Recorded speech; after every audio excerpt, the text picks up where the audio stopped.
그 바지 내게 슈퍼파워가 핀레이서를 좀 한번 던져야. I have a big question, which is who runs the world? It used to be an easy question to answer. If you're over 45, like me, you grew up in a world that was dominated by two giants.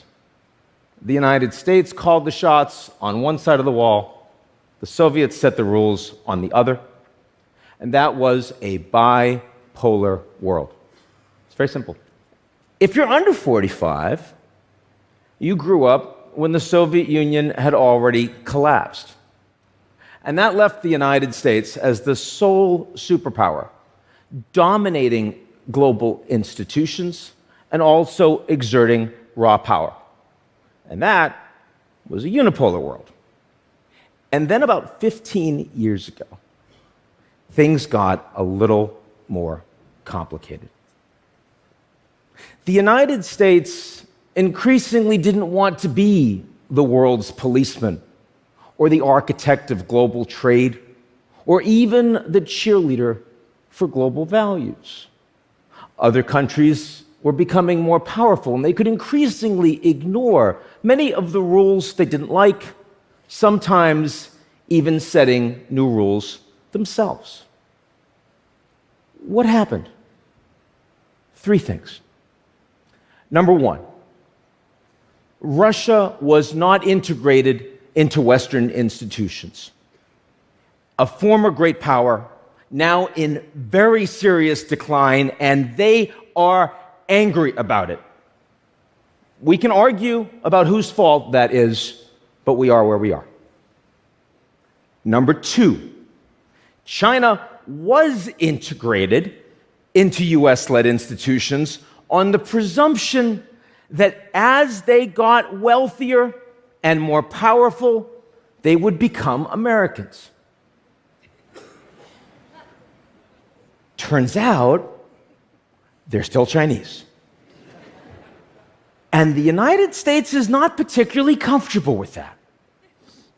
Number three, tens of millions of citizens in the United States and other wealthy democracies felt left behind by globalization. This has been ignored for decades, but as a consequence, they felt that their governments and their leaders were more illegitimate. Now, if you look at all the headlines in the world today driving all of this geopolitical tension and conflict, over 90% of them are because of these three reasons. And that's why today we live in a leaderless world. But as we know, that's not going to be with us for long. So what comes next? What kind of a world order might we expect over the next 10 years? Some of what I might say, I think will surprise you. Because we're not going to have a bipolar or a unipolar or even a multipolar world. If we don't have one or two superpowers, we don't have a single global order. No, instead, we will have three different orders, a little overlapping, and the third will have immense importance for how we live, what we think, what we want, and what we're prepared to do to get it. But first things first. Today, we have a global security order. And as you see from the map, the United States and its allies are the most powerful players on it. The US is the only country in the world that can send its soldiers and its sailors and its military equipment to every corner of that world. No one else close. China is growing in its military capabilities in Asia, though nowhere else. Lots of American allies in Asia are concerned about that, and as a consequence, they're becoming more dependent on the United States for a security umbrella. With the Russian invasion of Ukraine, US allies in Europe are becoming more concerned and dependent on the United States and a US-led NATO. The Russian military, of course, has been a greater global concern, much less so today, especially as they've lost over 200,000 troops and all of that equipment, and with sanctions making it extremely hard for them to rebuild. Now, Russia and China and others have nuclear weapons, but thank God it is still suicide to use them. And as a consequence, our security order is a unipolar order, and it is likely to remain so for the next decade. Now, at the same time that there's a security order, there's also a global economic order. And here, power is shared. The United States is still a very robust global economy, but the US can't use its dominant position militarily to tell other countries what to do economically. The United States and China are enormously economically interdependent, and so they can't control each other. You may be surprised to hear this, but today, US-China trade relations are actually at their highest level in history. Now, other countries in the world, a lot of them want access to US military muscle, but they also want access to the Chinese market. Soon, by 2030, likely to be the largest in the world. And you can't very well have a Cold War if the US and the Chinese are the only two that are prepared to fight it. Yes? Yes. So, the European Union has the largest common market, and they set the rules, and if you want to do profitable business there, you listen to those rules. India is playing a greater role economically on the global stage. Japan still matters too. And over the next 10 years, there will be a rise and fall of the relative capacities of these economies. But the global economic order is and will remain a multipolar order. Now, between these two orders are tensions, because the United States will use its power in national security to try to bring more of the world's economies towards it. And we already see this starting to happen in semiconductors and in critical minerals, and maybe soon in TikTok. The Chinese are trying to use their dominant commercial position to align more of the world diplomatically. And Japan and Europe and India and everyone else will do their damnedest to ensure that neither of these two orders dominate the other, and they will mostly succeed.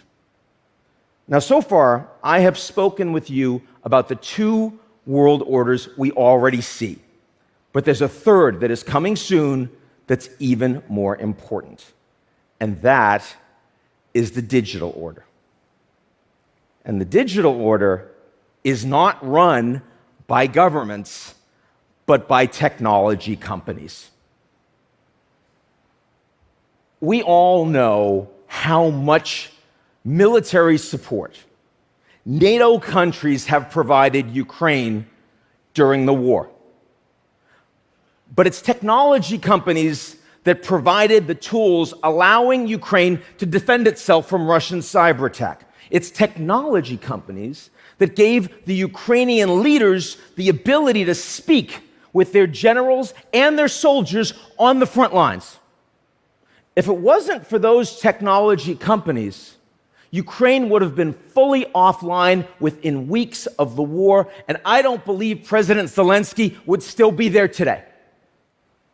Technology companies determine whether Donald Trump is able, in real time and without filter, to speak with hundreds of millions of people as he runs again for the presidency. It's social media platforms and their ability to promote disinformation and conspiracy theory.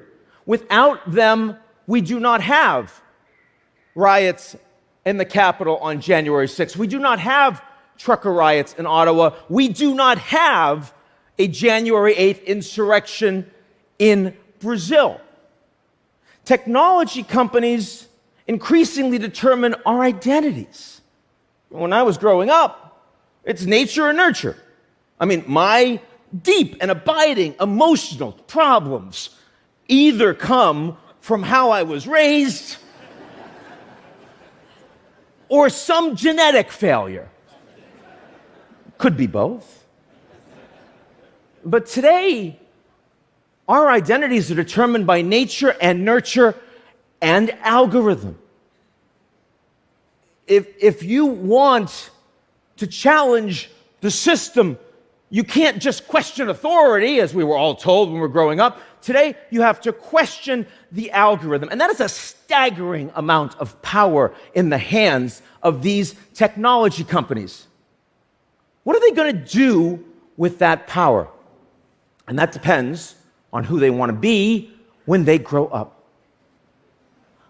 So if China and the United States work to exert much more power over the digital world, and technology companies in those countries align with those governments, we will end up in a technology Cold War. And that means the digital order will be split in two.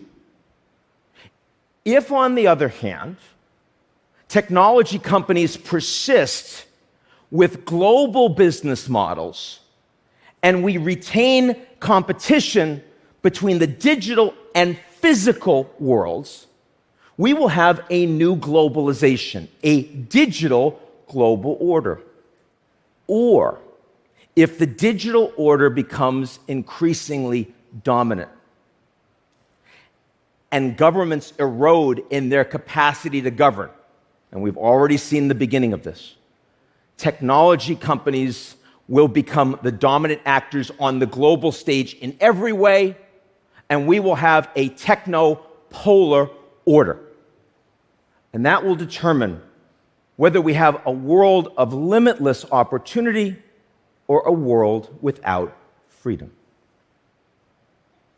Now, at this point in my speech, I'm supposed to talk about the good news. But those of you that have heard this know that that is not coming. There is no pause button on these explosive and disruptive technologies. I don't know if you know this, there are over 100 people in the world today with the knowledge and the technology to create a new smallpox virus. Honestly, I don't have answers, but I have a few questions for the people that do. Because these technology companies are not just Fortune 50 and 100 actors. These technology titans are not just men worth 50 or $100 billion or more. They are increasingly the most powerful people on the planet with influence over our futures. And we need to know, are they going to act accountably as they release new and powerful artificial intelligence? What are they going to do with this unprecedented amount of data that they are collecting on us and our environment? And the one that I think should concern us all right now the most, will they persist with these advertising models driving so much revenues that are turning citizens into products and driving hate and misinformation and ripping apart our society?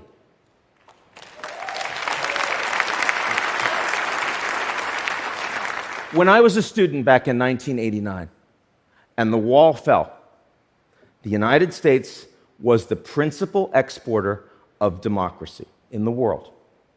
Not always successfully, often hypocritically, but number one nonetheless.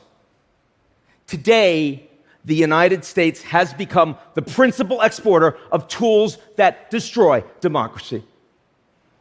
The technology leaders who create and control these tools, are they okay with that? Or are they going to do something about it? We need to know. Thank you.